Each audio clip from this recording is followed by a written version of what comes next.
வணக்கம். இன்றைய முக்கிய செய்திகள். தங்கவயல் சட்டமன்ற உறுப்பினர் பெம்மல் நிறுவன சிஎம்டி சாந்தனு ராயை பெங்களூரு கார்ப்பரேட் அலுவலகத்தில் சந்தித்து ஒப்பந்த தொழிலாளர்களின் தொடர் போராட்டம் குறித்து விவாதித்தார். இந்த சந்திப்பின் வேளையில் பெம்மல் நிறுவன ஒப்பந்த தொழிலாளர்கள் சந்தித்து வரும் பிரச்சினைகளை பற்றி விவாதிக்கப்பட்டது மற்றும் ஒப்பந்த தொழிலாளர்களின் கோரிக்கைகளை நிறைவேற்றுமாறு வற்புறுத்தினார்.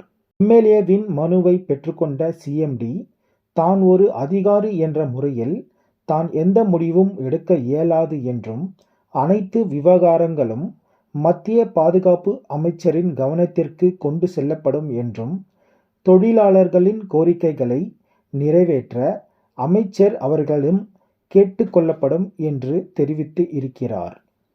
தொழிலாளர்கள் போராட்டத்தை கைவிட்டு பணிக்கு திரும்பினால் கோரிக்கைகளை நிறைவேற்றுவதில் கூடுதல் முக்கியத்துவம் கொடுப்போம் என்று பெம்மல் சிஎம்டி சாந்தனு ராய் தங்கவயல் எம்எல்ஏ திருமதி ரூபகலாவிடம் தெரிவித்து இருக்கிறார். இந்த சந்திப்பின் பின் சமூக வலையத்தில் பதிவிட்ட தங்கவயல் எம்எல்ஏ போராட்டத்தை கைவிடுவது குறித்து ஊழியர்களின் முடிவே இறுதி முடிவாக இருக்கும் என்றும் கூறியுள்ளார்.